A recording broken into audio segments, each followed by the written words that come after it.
say three wishes. Were you talking about the Gentleman's Club or what else? Oh, I'm sorry. We're live. Hey. Hello.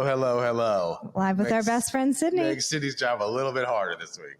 Always has to cut something out. So, this is, welcome to episode 17. Kids, do we know? Have I gotten beyond everyone's level of Spanish? I think so. 17. Exciting. It's number 17. I think it's a lucky number for some folks. Not me. I am Nathan Wickler. I'm your host. I am joined by Sarah Messer. Sarah Messer. All right. See, I said it for you last week. I didn't want to do it this week. Welcome to C-Chat. We are coming to you once again from the lovely, sunny Star Hill Dairy Market at the Downtown Lounge. Did I get that? Close. Star Hill. All the right words. Downtown at the Dairy Market Lounge. Yeah. They're always nice enough to have us and allow us to rearrange their room, this back room, which is great if you ever get a chance and you're here during regular business hours. I'm sure that this is open and you can just come back here and use it for like meetings and or just little powwow sessions with your team. So, next time you're at the Dairy Market, kind of looking back here, it's got the big wahoo wah on the wall. So, am I rambling? Nope, you're doing great. I really thought you were going to ramble on about how long my rat tail's getting, but it is fantastic. I was going to mention that later. Thank you. Okay, we'll save it. I think we need to braid it. Maybe put some beads. Maybe that's, you know what? Maybe that's for the next episode. Hey. Stand by. That's a teaser. I should have saved that till the end. I'm still learning. And we are also brought to you by Station C and the good folks there at the head office, the home office in Charlottesville, Virginia, or maybe Crozet or I don't know. Home office. We're just going to say greater Charlottesville metro area. They are the folks that are cutting the checks and making sure that Sydney shows up and records this and gets the good word out every week. And this week, we are joined by another relatively new member, Meredith McCreight. Better than being? McWrong. There we go. The comedy never stops. It's just a constant flow. It's just the way you are, Nathan. That's the way you did it. You set them up. I mean, anyway. So Meredith McCreight, she has joined us. Meredith, you are with the Give Back group, or who are you? Yes, I have been to many groups. Yes. Have you found a home? I think the Give Back group is my home. Okay. Yes. Yeah, it feels like a good fit. Yeah. Yeah, it's a good vibe. Good vibe. Well, Meredith, tell us who you are, what you do, and why you do it. There you go. Easy enough. Cool. So I own a business called Create Without Bounds. I usually tell people that what I do is branding and website design and development because that's the easy way to say it. But what I really do is I help business owners craft an authentic brand story. And that goes through all of their visual media, so their logo, anything that they put out, their messaging, their tone of voice, and their copywriting, everything. So it's really just creating a representation of a business owner that's super authentic and that people can connect with. Letting them kind of get their identity. Yeah. Speaking of identity, much as segue. Okay. Tell us about you. I mean, are you local? Are you a transplant? How did you get here? I'm kind of both. Okay. I grew up here, so we moved here when I was 3. And I went to college in Southern Virginia, Longwood University. It's Longwood College at the time. The Lancers. Yes, you know. And then I lived in Richmond for like a year and a half, 2 years. And then I moved to Phoenix, Arizona. And then I moved to Charleston, South Carolina. And then I moved to Boston, Massachusetts. And then I moved back here in 2020, just in time for the pandemic. There you go. Yeah. Where were you born? I was born in Lancaster, South Carolina. Okay. Is that what kind of took you back to Charleston? I mean, you hit all the cool spots. You got out west. Yeah. Charleston, I think, is the prettiest place in America. And then Boston, the Yankees fan. I think it's the worst city in America. I'll say that. It was my favorite of all the places I've lived. Really? Except Charlottesville. I think that says a lot about you, Meredith. So thanks for joining us. So we hate each other already. That was your favorite place. What made it your favorite place? I think I loved that I could just like walk everywhere, take public transit. And I loved that I was on the water, but also like 20 minutes from hiking in the mountains. So, and all those little coastal towns are like, there's so many day trips where you can like explore New England, and it was just so fun. What was your favorite day trip? I also like the cold. You don't see. I love the winter too. So, how long were you there? 6 years. Oh wow! Almost. So that's a legit amount of time. You really got a feel for the place. Did you become a sports fan of the Boston teams? Say no. Just say no. You know what? I like sports, but I'm the kind of person who will root for whatever team that I live in that town or whoever I'm friends with is rooting for, other than football, which we don't have to talk about. Okay. All right. So Longwood University. So did you study? Was this your path all along? Is this something you've always wanted to do? Did I study in college? No, I mean, did you study this? I did not. Because the first year, no, I did not. Yeah. I mean, 9 years. What's so bad about that? So 9.5. No, but I mean, was like the branding, was the marketing, was the business, was that your course of study at Longwood, or was there other plans? How did you get where you are? Yeah, there was no plan and no structure. So, okay. Sounds familiar. Yeah. I started as, I'll make this as short as I can. So I thought I wanted to be a journalist. I really like writing. Oh, wow. And so there was supposed to be a communications school opening that year that I started college. And so I was enrolled to major in communications, but it wasn't open, I guess, when school started. So when I got my schedule, they had put me in as an English major and I had all these lit classes. It was miserable. That's a little different. It was miserable. So I was like, well, what do I want to do? So I just sort of defaulted to art because I always liked art. I was always drawing and painting in college or in high school. Really always creating without bounds. It's just, wow. You can't box me in. Yeah. Yeah. So I was an art major for a little while. And then my parents were like, we're paying for this and that's not going to get you a job after school. Right. But they found psychology to be an acceptable major. Which I loved. That's what I was taking all my electives in anyway. So I just changed my major to psychology. So I have a degree in psychology, which I'm actually very proud of. Yeah, I'm very grateful that that's what happened. Obviously found my way back to design, but that was via some jobs in human resources and then getting sort of poached into marketing at those organizations and then kind of working my way back into design. And what was your first gig out of college? My first gig out of college. I think I was doing pricing reconciliation for like a medical supply company in Richmond. Right? Mm-hmm. Okay.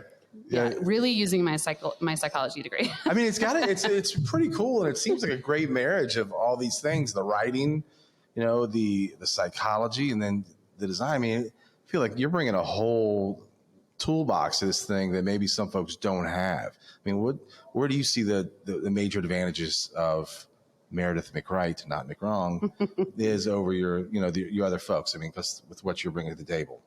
Yeah. Well, thank you for that. And I think having worked in design and web development in a professional setting at tech companies and corporations and agencies, I obviously have that skill set down. But I think the advantage is that with a psychology background and I'm a certified life coach, so I really have experience kind of pulling stuff out of people and taking them on a journey and getting down to know like exactly who they are and weaving that into everything that we do. So I think it's really important for people to have an authentic representation of their business, especially for a small business when it's usually a passion, impact-driven, heart-centered business. It's their baby, Right. It's really, really meaningful. And so you really want that to come through in everything that you put out there so that people can see just how much you put into that business. We'll talk to, go ahead. Oh, no. I mean, I know you couldn't be there sadly yesterday, but Meredith gave just about the most beautiful PowerPoint presentation I've ever seen. Aesthetically, it was super pleasing to say the least. But she went through a couple of clients of her recent clients that she did branding work with, and it really did showcase what sets her apart, and that's that she takes the time to get to know the client and really uses that life coaching skill set to bring out those things that set them apart so that those are reflected in every single thing. Like you were talking about the yoga retreat branding that you did, and even from choosing the lighter webpage background, but the darker, sultry photos as part of that story. And as someone who lands on that website page, you might not think, oh, these are dark, sultry photos and bright white lights around it. But you do get a feeling when you're looking at that you're not even aware of as a consumer. And I think that you really do that really gracefully and beautifully. Thank you. You can tell it's your passion. Thanks. So I guess Follow that one up. Well, stand by. Here it comes. But it speaks to what I was going to say, because you've used the term. Was it authentic? What was it? What was the phrase? Their authentic self, or whatever. Speak to that a little bit more. What do you do to get that? I mean, how do you drill down and pull that out of the folks? Yeah, I think a lot of the people that I work with are coaches or therapists, or even some in the retail space, but a lot of them are just starting their business. And so the thought of putting themselves out there really brings up a lot of fraud complex and like, am I good enough? And looking at competitors and what they're doing and just trying to kind of follow like a blueprint. And people tend to be really scared to say too much about themselves. They want to cater to everybody. They want to not, limit who their customer is, but that's a mistake. You really want to have a niche and be specific about who you serve. And so I think helping people understand that their past informs what they're uniquely qualified to offer to somebody, and to tell that story and to not be afraid to tell that story really creates kind of a magical connection and brings you lifetime customers and a closer relationship versus somebody who's going to, come to your website, maybe click on a few things and leave. You get somebody who's going to come, go on a journey with you, book an appointment or buy the thing, and continually come back and refer other people. So an example of that would be like, I've had some coaches who didn't want to talk about trauma in their past, but in fact, what they wanted to do was help people who had the exact same trauma and move through it. And so without sharing that, how can those people know that they can trust you to take them through this process? But knowing that you went through exactly what they're going through and you got to the other side of it and you can show them how to do that, that's a really powerful story. I'm getting the feeling like if I sign up with Meredith, that we're not just going to be getting your standard marketing branding thing. I'm getting the feel of life coach, mentor, psychologist, maybe a little bit to help these folks through. I mean, is this something that, this is not just a 6-month thing and then we sign a 6-month contract. Do you find that a lot of your folks are just ongoing customers and you do start talking about some of these things and not just branding? Oh yeah. I really aim to empower my clients to be able to, edit their own website and make changes and do what they need to do on their own. And also I'm there for them if they need me. I do find a lot of people will come back when they need something bigger, a new page or kind of freshen something up or adding a new offer. But really, I find that most of my clients become friends because we really did get to know each other on a soul level and we really truly care about each other's success. So yeah, that's really special to me. Which, and you said like the way that you want people to interact with their websites is people will get to know them and come back. And that's how you've done your business model too, because a lot of your clients are the people that you went to the life coaching training with, who then refer their friends. And you have this little ongoing cycle of people that are feeding back to you because they know you and they trust you. Exactly. Yeah. Which is really awesome. And something else that you mentioned was at this point, you're trying to work with more women businesses. Did you want to talk on that a little bit? Sure. Yeah. I'm really passionate about working with women-owned businesses. I just feel like, without sounding, I'm not going to apologize for being a feminist, but don't take up space. I feel like there are a lot of opportunities for men, and I'm not saying that I wouldn't work with men. I do have men clients, but I just think that there's a unique opportunity to empower women and help them be confident about starting a business and feel really empowered and excited about that and not scared to put themselves out there.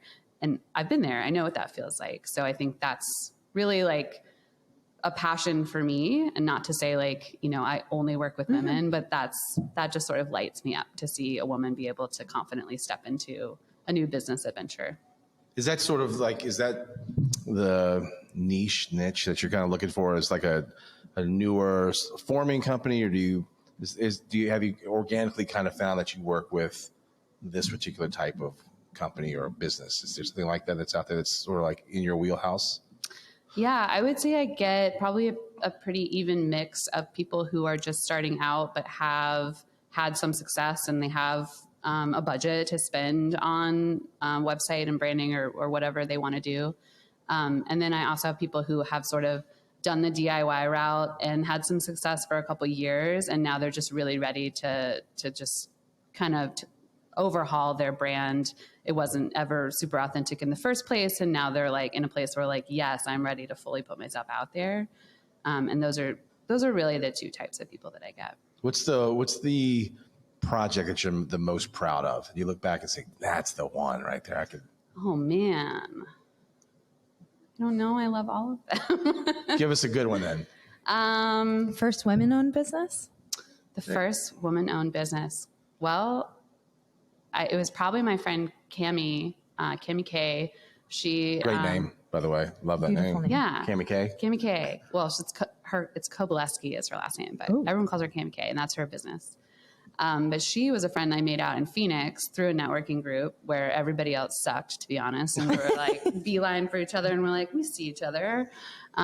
So we became really good friends, and we've always just checked in, even though we have lived apart for so long. We're just like business friends. So we root for each other and check in with each other. And she had a coaching business for a long time and wanted to kind of spin that off and do something different. And so she was one of my first big clients after I started my business. And it was really fun because she's super, like, for lack of a better term, woo-woo. And what's Cami K? Like, yeah, it's like, you're not woo-woo with that name. What are you doing with yourself? Yeah, her brand is like super like magical and like it like witchy kind of. Like, it was so fun to work on. So what did she branch off into? What was it still the coaching thing, or just a bigger version of that? Or yeah, it was still coaching, but I think before she wasn't super specialized. It was sort of like maybe some career coaching here and some life coaching there, but she started like a couple of specialized programs that people would go through. How long were you in Phoenix? 7 years. Oh, so you when you go somewhere, you stay for a little bit. Yeah. Did you do all the woo-woo stuff out there? In Sedona? Yeah. Some of it. Okay. Yeah. All I the love what? Sedona. What did you say? If you don't know, you don't I didn't hear know. what Yeah. I said the woo-woo. Woo-woo.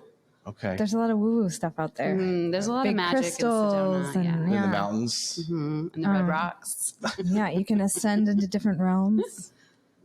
Okay. All right. It's a vortex. Live in I'll different be back in 5 minutes, dimensions. Ed. It's a vortex. Yeah. I'm gonna let these ladies talk about the woo-woo. I had a completely Which different thing in dimension mind. were you living in while in Phoenix? You know. Which coven? Well, that's so locally. I mean, No dimensions here. let me bring this thing back here a little bit because I have no idea where this is going. Rein it in, I'm rein a it little bit in. uncomfortable, a little scared. Nathan's nervous. He's right. sweating. All right. So anyway, so I know that in Charlottesville, I think if I've heard this correct, like in the past, since COVID, the amount of women-owned business is just exploding here. Speak to that. I mean, what's going on? I think that's everywhere. I don't think Really? it's just Charlottesville. I think the pandemic really showed people like working from home, being closer to family, being scared and wanting safety and finding a sort of comfort in stepping back from the day-to-day rush, go, go, go. Like, I think that really showed people that there's something better out there. And there's also a lot of people who lost their job or they couldn't go into work. They didn't feel comfortable with that. And so, then they weren't able to work from home. And so they decided to start a new business because it was just a means to an end. But I think, it was a mix of, this is kind of where there's not really a choice, but also a mix of like, I finally realize that I do have a choice and I don't have to work in this 9 to 5 that I hate. I can actually do something that I enjoy.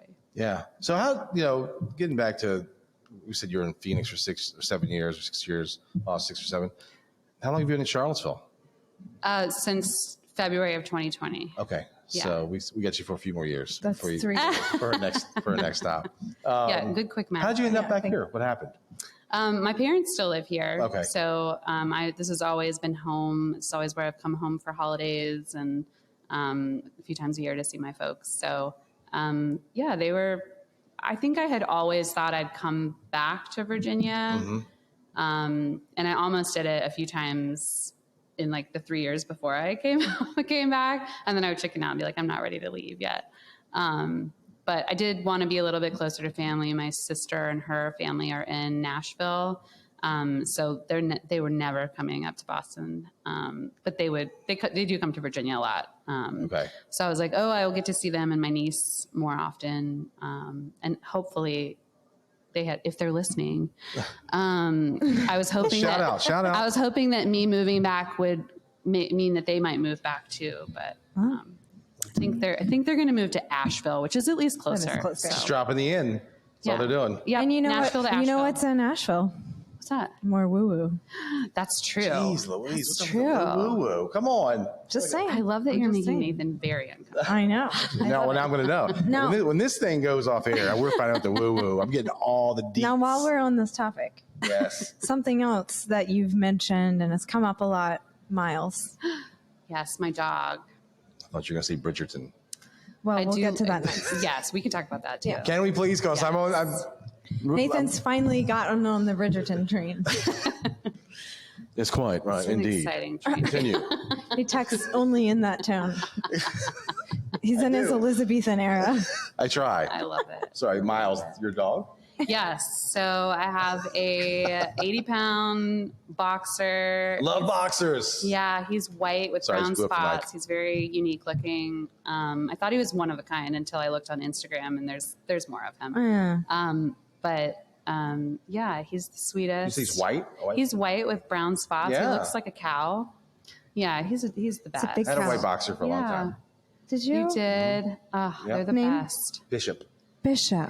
Wow. Yeah, he was very chill. Regal. The only thing, didn't like feet. Didn't like feet. That was his only thing. But Yeah, I can relate. to I've that. had 2, 3, 5 boxers. Wow. That's what we used to always have before we got whatever it is, the little thing that we have now. The Muppet. Looks like a Yes, bath Muppet. mat. Yeah. Bath towel. Aw. Very nice dog though. Expensive dog. What is? I know we're probably coming up against it. What is? I'm just curious because you've had some experience in other cities. Is there anything that's unique to the Charlottesville business scene? You know, that because everyone you always hear, oh well, it's Charlottesville. It's just different. What's the big difference that you see? Yeah, the big difference, and is it related to the massive amount of quartz we have underground here? Just if you could tie that in. That's woo woo, right? Yeah, That's- it's okay. definitely an energy. All right. No, I think that of all the places I've lived, maybe a little bit in Charleston, but there's so much more of a sense of community here. Like people are passionate about getting to know the other people that live in their town and helping them out. And I think that's a little different. So anywhere I've ever been approached to be in any sort of networking group, it was very much like a referral based thing. And there's one web designer and one insurance agent and one lawyer, and you like have to refer people, and that just seems really weird. So I think it's really cool to have a group like this where it's really like a lot of great people who are good at what they do and passionate about what they do, that you don't really have any qualms about referring them. But there's Right. also there's multiple people that do the same thing. And so you can say, this person would be a really good fit for my friend because they need a lot of attention on the phone and this person loves talking on the phone or something like that. So you have choices and Nathan. can kind of match make people. See, and I love that you say that because I think as we have just eclipsed our 1-year anniversary and, we're starting to see this thing kind of get a little more, feet under it, that really is what it's become. And I think as we move forward, we're going to gain some people that like that. And I think that we're going to lose some folks that don't like that. But I think that's okay. Yeah. Because I think the thing that Station C and we're trying to put together here is that it's that community, it's that friendship, it's that, I always say, non-transactional group. Because if you want to do that, hey, there's a bunch of them out there. Right. But they don't go bowling. They don't go bowling. So I think that, like you said, I'm just on a soapbox, but if you're looking for that, I think this is the best. I don't think there's anything like this that's out there right now. So thank you for saying that. Yeah. Thanks for having me as a guest for like 5 months before I joined. Don't say that. Cut that out, Sydney. No, but it's pretty cool because you came to a few in the Wednesday group, then you were at the founders group on Thursdays, two completely different groups, and then you kind of found your home in the Tuesday group, another completely different group. So, and I had noticed you more in the Thursday group because I was like, okay, this is someone that doesn't quite fit the peg for this group, but you seamlessly joined in and did everything. So I was like, okay, this is going to be a good fit. It's a very male heavy presence there, right? Which is fine. But if you want to grow your women clientele, it's maybe not the best fit. Yeah. I mean, home builders have a story to tell too. They do. They There you do. go. They do. And everyone has loved getting to know you a lot. Thanks. Yeah, we're glad to have you, and whatever the woo is, keep bringing it. I guess I don't know if I should say that or not. I probably just got canceled. No, it's good. Bring that It's woo woo. good. They're like, oh, I can't believe he just did that. I We just got said the it good again. vibes, okay? Double down on the woo woo 3 times. But did you want to get back to the Bridgerton? I mean, I feel like Meredith had some great insight there too. Well, so I am on season 2, and I'm sorry I'm that telling you know the who is tension, not in. the tension between the Viscount and Miss Swarma. Can't wait for that. Yeah. I'm living for that right Builds for now. a long time. Well, it almost feels like a little bit too much, and then I'll say the proposal. Yeah. Why? Spoiler alert. Listen, I missed season and 1. you know what? If you haven't seen it, too bad. He proposes to Edwina, who looks like she's 12, which is weird. Oh, she might be. She might be. That was a thing. That was a thing. Yeah. But let's talk about season 1. And you know why. I don't think we can. Oh. You got a spoon? That's the woo-woo right there for you. Now I'm sweating. Bridgerton, you can catch it all the time on Netflix. Netflix, yeah. But where can we find Meredith? My website is createwithoutbounds.com. I'm on Instagram, Facebook, and Pinterest, Create Without Bounds. And I do have my own podcast, which I have not recorded in over a year, but it's called Meaning to Share. It's linked from my Instagram as well. I've listened to your podcast. Thank you. Had a lot of prolific people on there for a minute. I did. Yeah. Meaning to share. I like that. Yeah. She shares a lot of stories. Yeah. Now it all makes sense. Your life coaching, because you really ask the good questions that Thanks. maybe you should ask some What's the questions question we to should have Nathan. asked you? Yeah. A question you should have asked me. What do Yeah. you think we should have asked you today?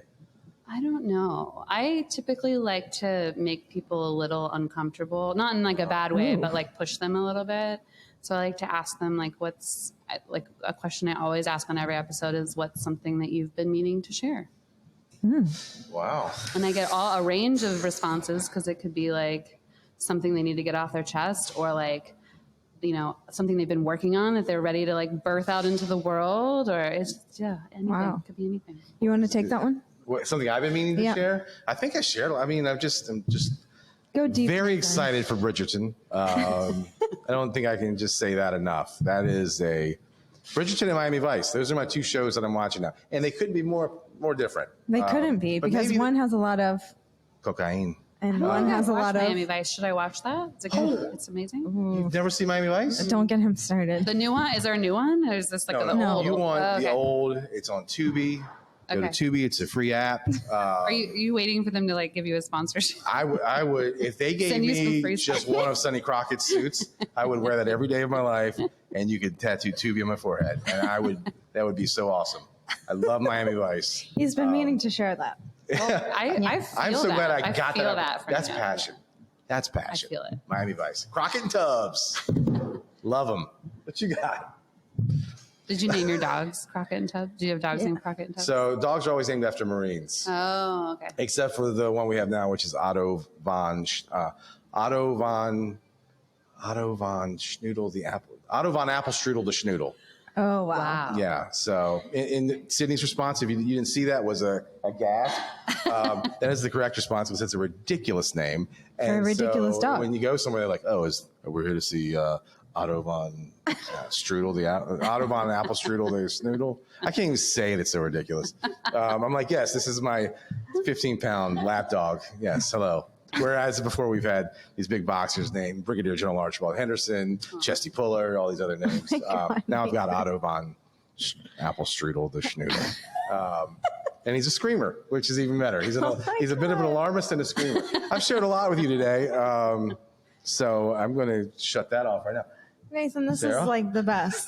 Thank you. I love learning all of this about There you you. go. What have you been meaning to share? Well, I'm just going to go with something recent.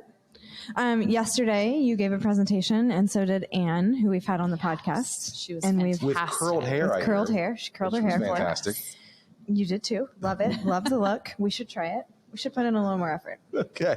Anne gave a riveting presentation on Prop 12 that just made it to the Supreme Court, the 7th animal welfare case, and first one having to do with farmed animals. Mm-hmm. And I will admit I cried. You told me. Mm-hmm. Yep. I called Nathan to tell him. And I was super ecstatic that Anne was empowered to share that in that space, and that we've created this space where people can share whatever it is that they're passionate about. And we get these like very, not random, but like something that's opening your eyes and your world a little bit. And I do have to say, I love that about these groups.